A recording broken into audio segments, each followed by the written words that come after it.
Hello बच्चों, good morning. कैसे हैं आप लोग? क्या हाल चाल है आपका? बच्चों आज हम स्टार्ट कर रहे हैं कुछ क्वेश्चंस जो लिमिट के हैं, कंटिन्यूटी के हैं, सॉरी। तो बच्चों आज अपन कंटिन्यूटी के क्वेश्चन करेंगे। बच्चों ये लेक्चर उन बच्चों के लिए जिन्होंने ये जो क्वेश्चन है 4 क्वेश्चन टेलीग्राम ग्रुप से उठा लिए हैं। Please join my Telegram channel Manoj Chauhan mathematics, Manoj Chauhan maths. बच्चों मनोज चौहान मैथ्स पर आपको सारा कंटेंट मिल जाएगा IIT JEE से रिलेटेड, और ये रिवीजन सीरीज़ का जितना भी कंटेंट है वो सब आपको मिल जाएगा, विद सॉल्यूशन मिल जाएगा। पर सॉल्यूशन आप वीडियो सॉल्यूशन या जो टेक्स्ट में सॉल्यूशन है वो तभी देखना जब आपने क्वेश्चंस को अच्छे से अटेम्प्ट कर लिया हो। The purpose of doing these questions are revision, ताकि अपना रिवीजन होता रहे पुराने टॉपिक्स का जो अपन थोड़ा सा भूलने लग गए हैं। तो स्टार्ट करते हैं। एफ आर टू आर दे रखा है, is a function defined by greatest integer का ब्रैकेट है multiplied by cos of 2x - 1/2 into pi. Pi multiplied denotes the greatest integer. Then function F is continuous, discontinuous, discontinuous, continuous. बच्चों एक बहुत simple सी चीज़ जो मैंने आपको बताई थी क्लास के अंदर वो ये थी कि भाई कंटिन्यूस फंक्शन मल्टीप्लाइड बाय, जो continuous function multiplied by continuous function क्या होता है? कंटिन्यूस होता है। Continuous plus continuous, continuous minus continuous, continuous upon continuous, continuous होता है गिवन कि डिनोमिनेटर जीरो ना हो। बच्चों ये discontinuous function multiplied by continuous, क्या ये फंक्शन जो है क्या आपका ये कंटिन्यूस होता है या डिसकंटिन्यूस होता है? तो अपने को पता होना चाहिए, अपने को याद होना चाहिए कि डिसकंटिन्यूस इंटू कंटिन्यूस क्या होता है? कांट से, ठीक है। पर उसमें भी मैंने आपको क्लास में बताया था कि अगर मान लो ये कंटिन्यूस फंक्शन जो है उसकी वैल्यू जिस पॉइंट पर ये डिसकंटिन्यूस वाला फंक्शन डिसकंटिन्यूस हो रहा है, तो जहां पर ये डिसकंटिन्यूस हो रहा है वहां पर अगर ये जीरो हो जाए, वहां पर इस फंक्शन का वैल्यू जीरो हो जाए, तो क्या होगा? Zero into two different numbers, zero into two अलग अलग नंबर्स जो है वो कितना आ जाएगा? आपका जीरो ही आ जाएगा। तो इस वजह से ये फंक्शन भी आपका कंटिन्यूस हो जाएगा। तो इसी चीज़ पर बेस्ड है ये सवाल। चलिए आगे बढ़ते हैं। अब बच्चों आप जानते हैं ग्रेटेस्ट इंटीजर फंक्शन जो है वो कहाँ पर डिसकंटिन्यूस होता है? जब x की वैल्यू क्या होती है? इंटीजर, ठीक। तो इंटीजर पर प्लस माइनस पर ये डिसकंटिन्यूस है। कोसाइन कोई दिक्कत नहीं है, कॉस पाई एक्स किसी भी टाइप का फंक्शन हो, कॉस का लीनियर फंक्शन ऑफ एक्स है, तो आपका ये फंक्शन हमेशा कंटिन्यूस है, ठीक है। अच्छा, तो हमें कहाँ दिक्कत हो सकती है? हमें कहाँ चेक करने की ज़रूरत है? जहाँ पर x इंटीजर है। तो हमने इसमें इंटीजर प्लस रखा और इंटीजर माइनस रखा और हमने स्वयं वो इंटीजर रख दिया।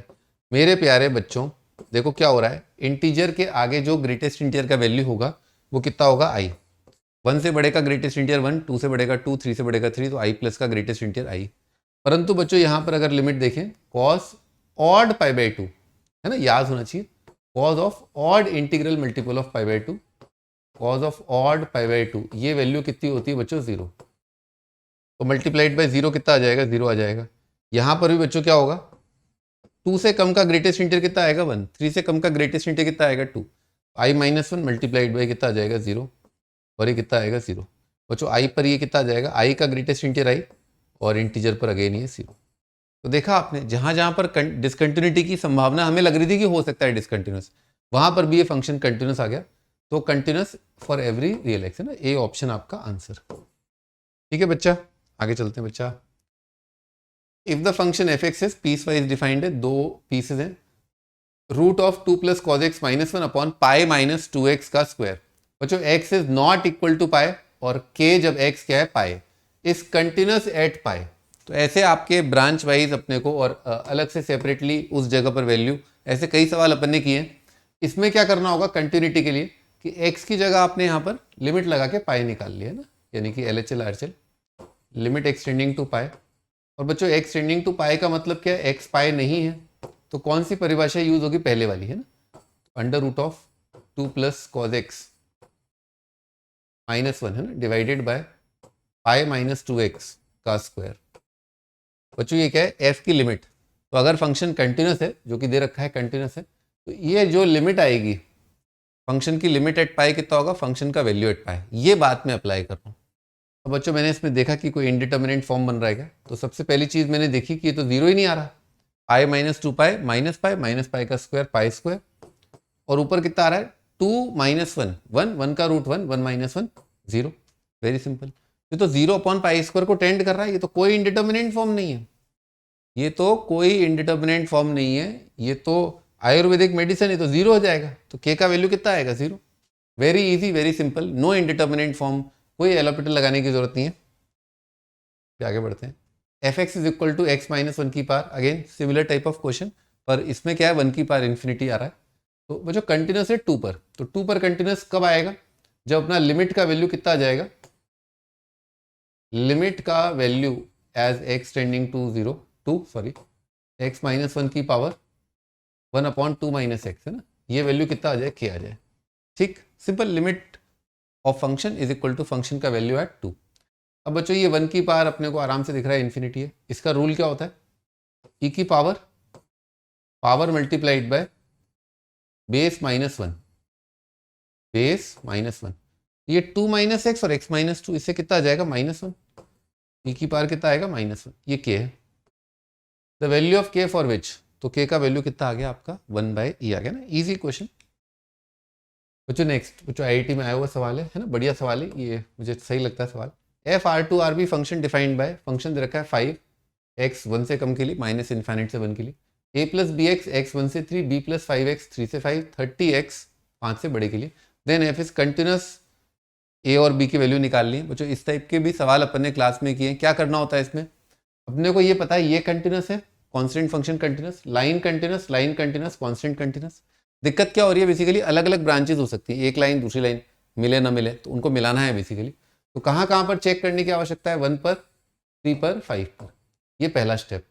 बच्चों 1 पर देखते हैं अपन, ठीक है 1 पर देखा, ऐसा करते हैं 5 पर मुझे काफ़ी ईजी लग रहा है, खैर ठीक है तीनों जगह करना होगा। तो बच्चों 1 के लेफ्ट साइड में लिमिट कितनी आ रही है, दिख रहा है आराम से, 1 के लेफ्ट साइड में 5, 1 के राइट साइड में कितना आ रहा है लिमिट, a प्लस बी, ये होना चाहिए कंटिन्यूटी के लिए।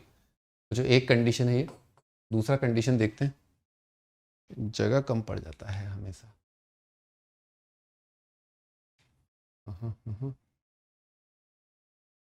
ठीक है भाई, दूसरा कंडीशन देखते हैं, यहीं पर कोशिश करते हैं लिखने का। भाई 1 से 3 पर देख रहे हैं आप, 3 पर कितना आ रहा है, a प्लस 3b, 3 के लेफ्ट साइड है a प्लस 3b, 3 के राइट साइड देखते हैं तो कितना आ रहा है, b प्लस 15, ठीक है b प्लस 15, यहाँ पर थोड़ा जगह है 3। तो जो अगला कान देख रहे हैं 5 पर, 5 से पहले कितना आएगा, b प्लस 25, ठीक है दिख रहा है b प्लस 25, और 5 के राइट साइड, 5 के राइट साइड कितना आ रहा है, 30 आ रहा है। ठीक, अरे यहाँ से तो b का वैल्यू ही आ गया, b का वैल्यू 5 है, b का वैल्यू 5 है, b का वैल्यू अगर 5 है तो a का वैल्यू यहाँ से कितना आ रहा है, 0 आ रहा है। ठीक है, b का वैल्यू 5 है, a का वैल्यू 0 है। तो यहाँ पर क्या लिखा है, 2b इज इक्वल टू 15, ये तो सेटिस्फाई नहीं हो रहा। ठीक है, तो कंटिन्यूस इफ दिस, बच्चों तो कोई एक ही a और b की कोई वैल्यू ही नहीं आई, क्योंकि मैंने 2 जगह कंटिन्यूटी लगाई, तीसरी जगह तो वो सेटिस्फाई नहीं कर रही है वो a और b की वैल्यू, तो कंटिन्यूस नहीं, नॉट कंटिन्यूस, ये सही है। ठीक है, कंटिन्यूस तो हो ही नहीं रहा ना, आप समझ रहे हो, सिंपल सी इक्वेशंस हैं, 2 जगह से मैंने निकाला a और b का वैल्यू, तीसरी जगह रखने की कोशिश करी, वो आ ही नहीं रहा, यानी कि तीनों जगह तो कंटिन्यूस कभी होगा नहीं। ठीक है, 2 जगह दे रखा होता तो मैं a और b निकाल लेता। ठीक है, जबकि इसने हर जगह बोला है यहाँ पर कंटिन्यूस कंटिन्यूस कंटिन्यूस, तो कंटिन्यूस तो कभी नहीं आ रहा, तो ये तीनों ऑप्शन गलत, एक ही ऑप्शन बचा बी ऑप्शन। ठीक है बच्चों, क्वेश्चन समाप्त हो गए। आई होप आपको ये सेशन अच्छा लगा होगा, कंटिन्यूटी आपका रिवाइज हो गया होगा। मिलते हैं नेक्स्ट टाइम पे, बाय बाय।